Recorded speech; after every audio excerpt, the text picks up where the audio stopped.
There's nothing simple about psychopathy. The disorder curves along a complex spectrum characterized by abnormal behaviors. Researchers are just starting to discover that those with the condition are wired to be dark. There are physical differences in the brains that dial down empathy, weather punishment, and boost to desire to hunt rewards at all cost. Evolution might even have given them an edge by making psychopaths nocturnal. There is a quirky side to all of this. For some reason, they do not fall prey to contagious yawning and often perform heroic acts. However, even when they make sacrifices for the greater good of others, psychopaths can get really creepy. So here are 10 fascinating things you might not know about psychopaths. Number 10, the difference between psychopaths and sociopaths. The two disorders confuse even professionals. Psychiatrists, police officers, criminologists often use the terms incorrectly as synonyms. To be fair, neither respect the law, social rules, nor human rights. Remorse and guilt are absent. The penchant for aggression is strong. This overlap keeps most people in the dark about what sets them apart. Curiously, their unique traits are polar opposites. Sociopaths tend to be nervous and emotionally volatile. Psychopaths are slow to agitate, charming and calm. The latter is more likely to succeed with society, while sociopaths have a higher risk of being uneducated, isolated, or struggling to keep a job. Sociopaths are clearly disturbed, while psychopaths appear normal. Sociopaths suck at relationships, but they form a few meaningful bonds, something psychopaths is inherently incapable of. A meticulously planned crime indicates a psychopath, while sociopaths are more prone to spontaneous murders. Finally, psychopathy is believed to result from a brain defect. There is strong evidence that sociopathy is caused by severe trauma, especially in childhood.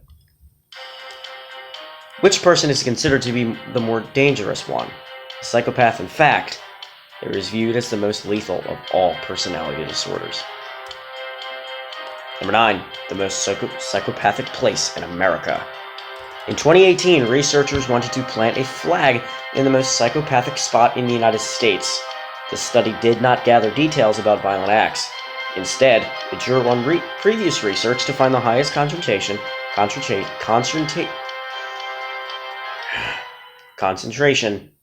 of psychopathic personality traits. The scientists admitted that it only allowed them to develop their own rough methodology to crunch numbers from all over the U.S. That being said, the technique did not provide a good idea where the dark side roamed.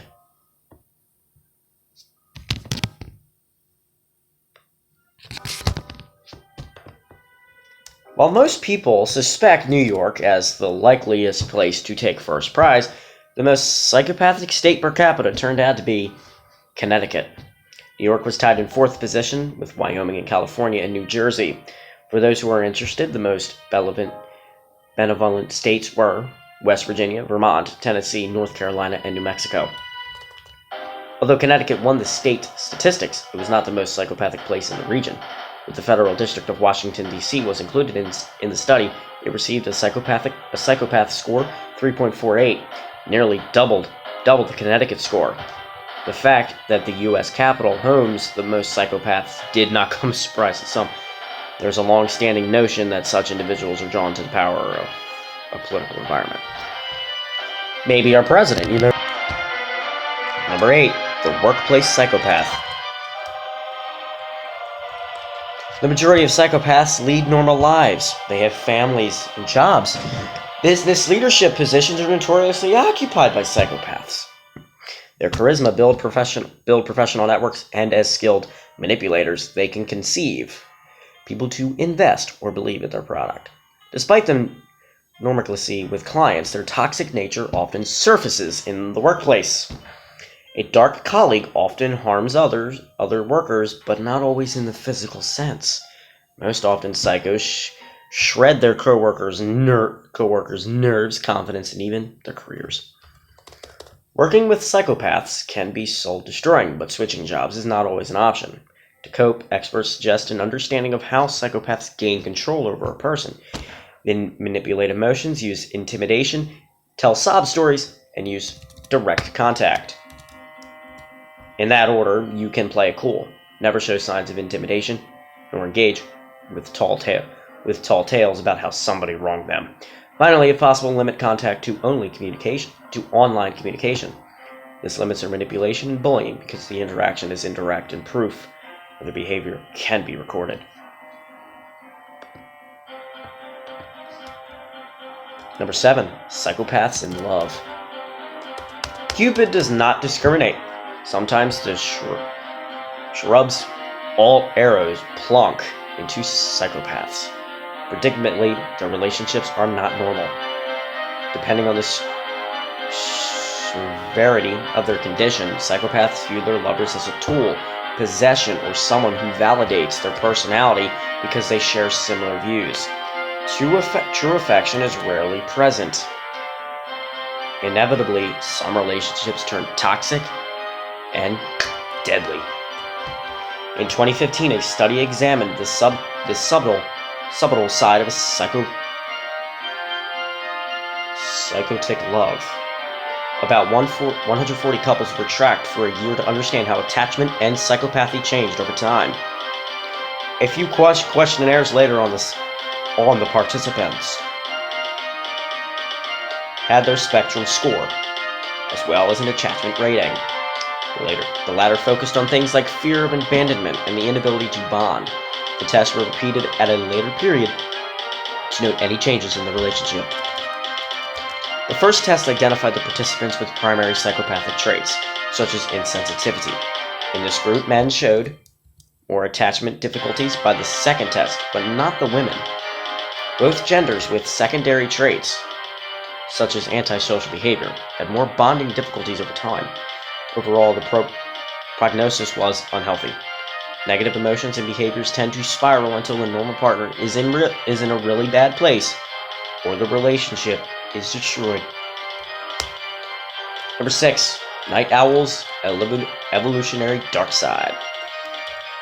People who prefer the late hours of the night are referred to as night owls. That was weird. It lagged. It was weird. The choice might not be entirely their own.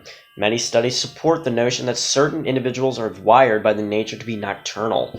They feel energetic, focused, and creative at night. A recent survey found a darker trait. Things tend to go south when somebody has narcissism, psychopathy, or Machiavellism, I don't know. But the results showed that night owls might have all three. In the same person, psychologists call this the dark triad. Interestingly, researchers feel that an evolutionary battle is ranging between the cheaters, who essentially break social rules for self-gain, and those trying to curb their behavior. For this reason, it is plausible that the people with DT personality evolved into night owls because they have the advantage when the sun goes down. Not everybody with these traits turns into criminals, risk-takers, or cheaters. However, most offenders have DT to some degree, and for them, the darkness is a great playground. There are fewer people around to judge or catch them in the act. In modern times, there is nothing good about stealing someone's wallet or their spouse. In evolutionary terms, this behavior brings reproductive and survival perks. Number 5. The link between heroes and psychopaths. In a difficult world, heroic individuals are often the ones who give us hope. In 2005, a normal businessman rescued almost 20 people from the tsunami that devastated Thailand. The welcome he received when he returned home to Australia was a pair of handcuffs. Despite his actions in Thailand, he had committed a burglary and an assault on his home turf. History is full of hero offender Shyamalans. It was only a matter of time before researchers lured volunteers closer for an experiment. In this case, the team wanted to pin down any links between psychopathy and heroism. This seemed nuts. Heroism is defined as an altruistic behavior involving some risk. Not autistic, altruistic. Altruistic. Altruistic, not autistic. Unlike psychopathy, altruism is a healthy, empathetic trait. However, considering that personality is a spectrum, good people can stand with a few toes in the shadows. In other words, you are not the town killer, but dark traits are present. Like me, you old fella, yeah! I'm so sorry that you had to see that. In 2013, the 2013 study looked at 3 groups. The first consisted of 243 undergraduates, another captured answers from 457 people online, and the last analysis to 42 U.S. presidents, ending with George W. Bush. The participants of the first 2 studies... How did you study 42 presidents? Only 5 are alive. Anyway. Whatever. Were questioned about the heroic acts they performed in the past. Any good deed was acceptable. Even something as mundane as helping a stranger with car trouble. Naturally, everyone who was also assessed for psychopathic tendencies. Nobody was a straight-up psychopath. However, the results showed that those with darker toes reported more heroic acts. The study made a good effort to weed out this self-aggrandizing lies beforehand. At the end of the day, it suggested that people with empathy, boosted by a subtle psychopathic trait or 2, was more likely to get involved and save the moment.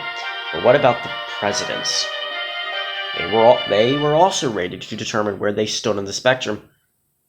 Interestingly, the more psychopathic ones were also war heroes. George Washington was a war hero. Thomas Jefferson was... No, John Adams. Zachary Taylor. William Henry Harrison. Hell. Frickin'... I don't know. Hey, Donald Trump was in the military academy, so frigate, he might be a psychopath. Number 4, immunity to contagious yawning. When a sleepy person yawns, chances are that somebody nearby will catch the urge to do as well.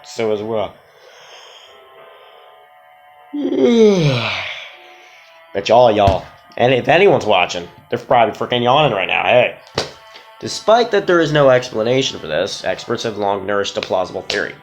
In a nutshell, if you yawn like a donkey because somebody close to you did it, then you are more empathetic. Supposedly contagious yawning between friends and family shows strong emotional ties with the original owner. When a stranger gets snoozy in public, the people who were triggered by it are believed to have deeper emotional connections with society. By that reasoning, a psychopathic should be immune, right? In 2015, researchers gathered volunteers. The idea was to test whether psychopathy, main trademark, a lack of empathy, would shield the darker souls from catching a yawn. The participants were tested to find their place on the psychopathic spectrum. Afterward, they were ushered into a dark room. Once inside, they watched clips of blank faces, smiles, and yawning. The participants' own faces were wired to electrolyte to record how many times they yawned and how often. Those who lacked empathy yawned back the least. This does not necessarily mean that every person who is immune to group yawns is a blade-wielding butcher, or even on the psychopathic spectrum. However, it remains an interesting discovery about a complicated personality disorder. Number 3, a different danger. Girl psychos. God, now everyone's gonna think I'm a sexist. Well, just so you know, I didn't do any of this. I'm just reading. I'm gonna have to give credit to the author soon. I might get plagiarized. So, though the word psychopath is a conversation, and almost everyone would think the person is male. Even researchers indicate that fewer women have psychopathy. Unfortunately, this is one time when statistics cannot be taken at face value. Scientists know that female psychopaths come with a special danger. The numbers are not lower because psychopathy prefers the Y chromosomes. The girls are harder to spot. While there are superphonically charming, manipulative, and violent as their male counterparts, women have behavioral differences that double as camouflage. They are less likely to engage in the physical altercations that might expose them and can also mimic emotions like fear, vulnerability, Hold on, let's see what number I'm on. Vulnerability and love.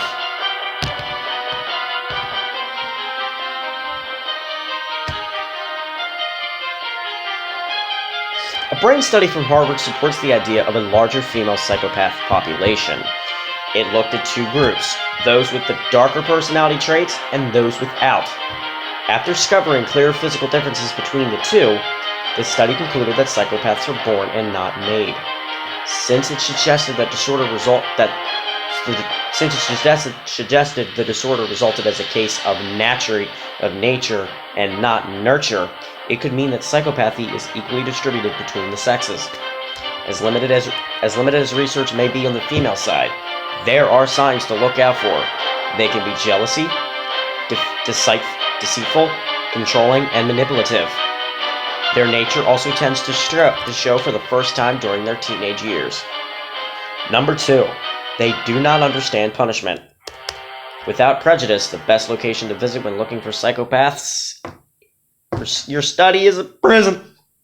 In 2015, inmates diagnosed with psychopathy were given MRI scans to check the head. That's CT scan. They need to check your body. Why would you give them MRI scan? A second set of prisoners, this time without the condition, also had images taken of their brains. All the prisoners were from the United Kingdom and had been convicted of violent crimes such as rape, murder, and grievous assault. The third group, healthy civilians with no criminal records, were also treated to an MRI. During the scan, each patient played a game inside the machine. Based on rewards and punishment, the researchers were particularly interested to see how the psychopathic inmates would adjust their behavior when faced with positive and negative results. Even better, if that behavior could be captured by the scans, the images did not show abnormalities in the region involved in punishment. Since the neural glitches were absent from the non-psychotic inmates and the civilians, this suggested the psychopaths did not process punishment in the same way as everyone else. The discovery backed up the fact that rehabilitation programs have success with violent criminals who are not psychopathic, but not with those who are. Okay, that was not the only thing wrong with the psychopathic group's brains. The MRI also found reduced gray matter in the areas linked to moral reasoning, empathy, and social emotions like guilt. Additional faulty fibers connected to the prefrontal cortex, where the brain learns from punishment and rewards. This could explain why affected individuals only see the positive outcome of what they desire while ignoring the threat of negative consequences. For example, to kill someone might serve a psychopath in some way. While normal people experience the urge to throttle an enemy, they never do it because they understand the consequences. They want to avoid going to prison or dying in the altercation. It would appear that psychopathic offenders cannot or will not admit the consequences apply to them. And number 1, helpful psychopaths are still scary. In 2017, scientists sought the answer to a harrowing question. How willing would someone be to sacrifice a life in order to save others? Feelings removed, logic dictates that a group should not die for an individual. However, humans are emotional and empathetic beings. Some are. A single life is a life, after all, but sometimes a difficult choice must be made. The research team gathered 40 volunteers. During the assessment that determined their psychopathic traits, each volunteer had to complete several questionnaires, including the HEX-ACO personality inventory and the Levinson self-report psychopathy scale. Afterward, the scientists had a good idea of which participants batted for the dark side. The volunteers then faced an ethical dilemma presented in 2 forms. On the one hand, they dealt with a difficult situation in the form of another questionnaire. But during the second scenario, they had to act out the choice. What were the moral struggles? A team member is going to be captured and tortured by the enemy. Would you kill this person to spare them that fate? Another involves strangers. There is an out-of-control train heading for 5 people. Next to you is one person. If you shoved this person in front of the train, the other 5 will live. Can you do it? To make it more real and thus elicit a more authentic response, scientists use virtual reality and a robotic system. The tools provided a realistic feel for stabbing or pushing someone. Some of the volunteers with high psychopathic ratings choose to do the right thing. The result were disturbing. When they performed a mercy killing to save their team member from torture, they stabbed him with more force than was necessary. When they were rescued, the 5 strangers, they also pushed the person in front of the train with little too much enthusiasm. Are you a psychopath? Check out 10 signs you may be a psychopath, and then have a read of 10 ways pop culture has skewed our perceptions about psychopaths. Thank you for watching, and I hope you all enjoyed this video if you watched. If not, well, don't do anything. If you did, hit the like button down below, like right down there, hit the like button, okay? If you're not subscribed to me yet, hit the subscribe button down below, right down there. And I hope to see you all in my next video. Peace out. Sorry for the long video, but I like to read it all. Peace.